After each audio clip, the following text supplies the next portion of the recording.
You don't need a 1,000 square foot studio to start creating videos for YouTube. All you need to know is how to make the most efficient use of the space you currently have. I'm going to show you the exact systems and workflows that I use in my setup so you too can get high quality A-roll and overhead shots. I will also be sharing a bonus tip towards the end of the video, so make sure you watch till the end. I'll show you the exact equipments that I use and how I make the most of the small space that I have. So let's get into it.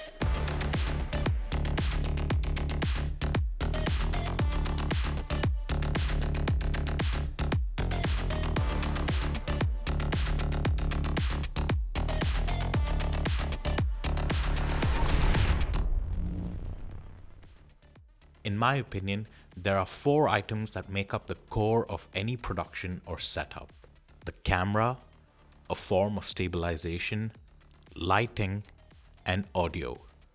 For the sake of the video, let's call these the 4 pillars of my setup. For the first pillar, the camera, I use the Sony FX3. The Sony FX3 is my A cam, and most of the times the settings that I use is 4K 24 frames per second, which is more than enough for YouTube videos. Depending on the kind of shoot that I'm doing, I'll have different settings, but that's for another video. For stabilization, I use the K&F Concept 94-inch tripod. I'll list the model name here and the link to it will be in my description.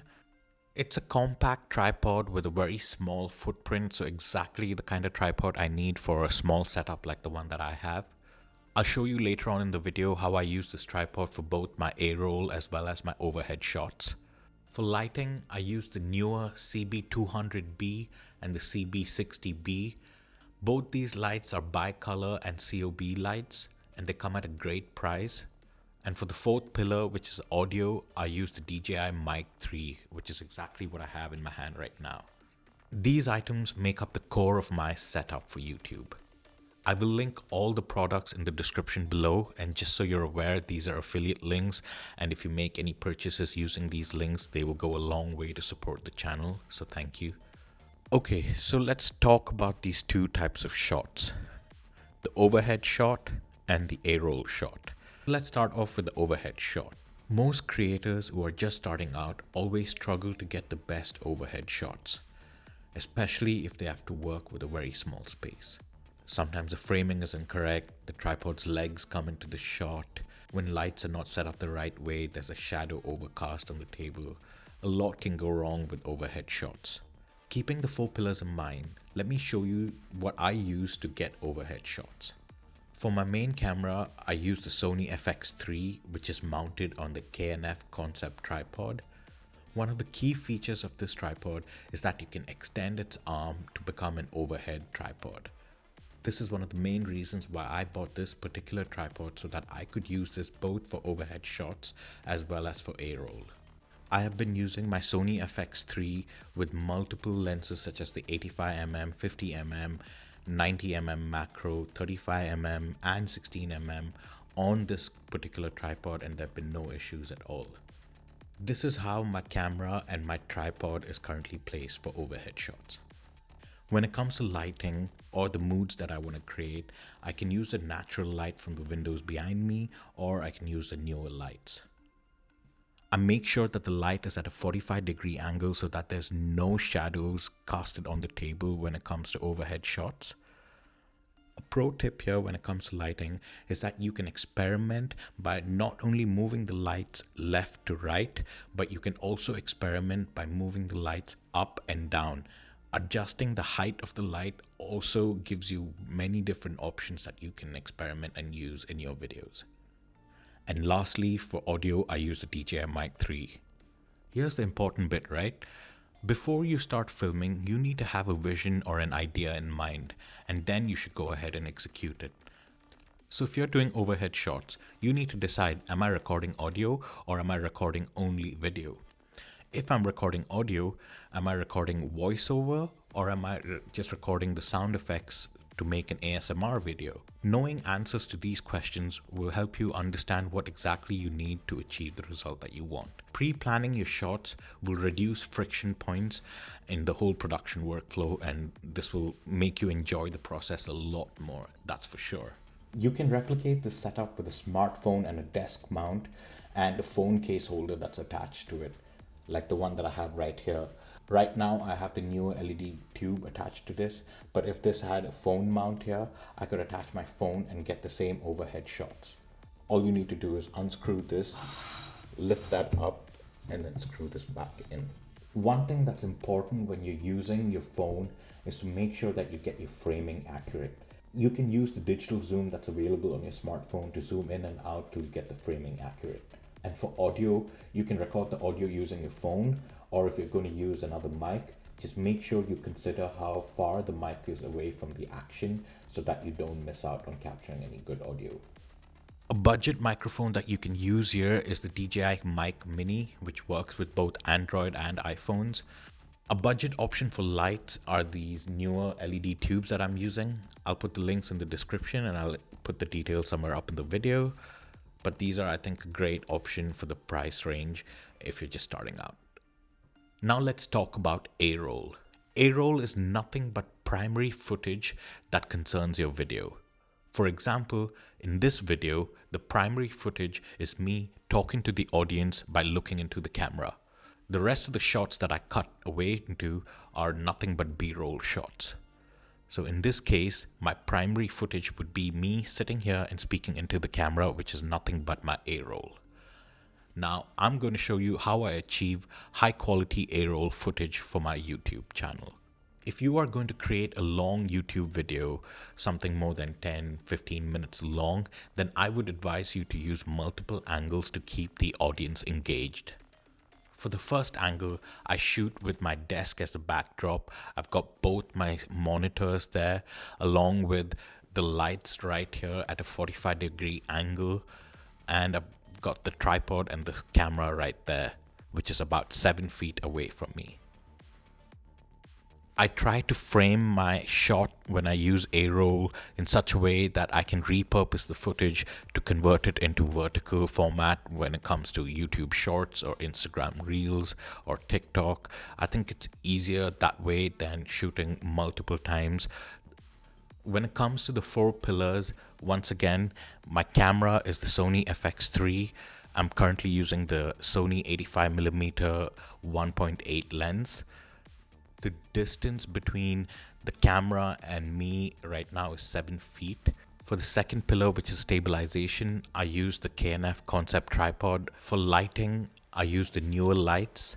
The newer lights are set up at a 45-degree angle. And lastly, for audio, I use the DJI Mic 3, which is connected to my Sony FX3 camera. If you're shooting with a DSLR, the first thing you need to determine for the small amount of space that you have is what kind of lens are you going to use. And if you haven't bought a lens yet, then understanding the amount of space that you have will help you determine the kind of lens you need to buy for your camera. If you're using a small space, you can go with a wide angle lens that's 35mm or below. The higher the focal length, the greater the distance that needs to be between the subject and the camera. So in this case, since I'm using the 85mm focal lens, I am currently sitting 7 feet away from the camera. This allows me to get this sort of a composition for my YouTube video. It's important to know that when you use wide angle lens, you might get a fisheye look or some kind of distortion towards the edges. Once you have confirmed the lens that you're going to use, you can then set up the camera on a tripod and then adjust the composition of your frame. And once your composition has been finalized, you can then make a note of where your tripod is positioned. When it comes to lighting, there are 2 options. You can either use a single light or you can use multiple lights. For the first option, I use a key light which is at a 45-degree angle. This gives a certain pattern on my shadow side of the face, which looks like a triangle, which is also known as the famous Rembrandt lighting effect. For the second option, if you want to use multiple lights, you can add a fill light that's placed further away from the key light and at a lower intensity level than the key light. You can also add lights in the background such as a hair light or some other forms of lights to add to the mood or create a specific mood. I use these 2 lights from Neewer and they help me achieve moody looks or a more creative look if that's what I'm trying to go for. And again, for audio, I use the DJI Mic 3. Now let's talk about the second angle. For this angle, I'm using a 35mm lens that's placed on the side of my desk. I like that I have the option to use natural light that comes from the window behind me, but if I'm filming at night, then I just lower the curtains and use the lights that I purchased. Once again, I place the lights at a 45-degree angle, and I also use these two lights from Neewer. The audio, I'm using the DJI Mic 3, which is right here. Now, before I share the bonus tip with you all, for those who are new to the channel, my name is Abhi, and I'm sharing my journey of going from zero to my first paid client as I scale up Abhi G Studios.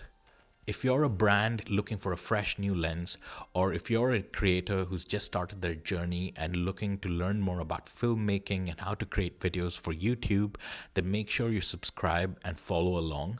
My current goal is to hit 100 subscribers, and thank you all for your support so far. Time for a bonus tip. The most important part of any video, I would say, is the B-roll.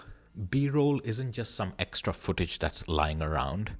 It's the glue that holds your video together.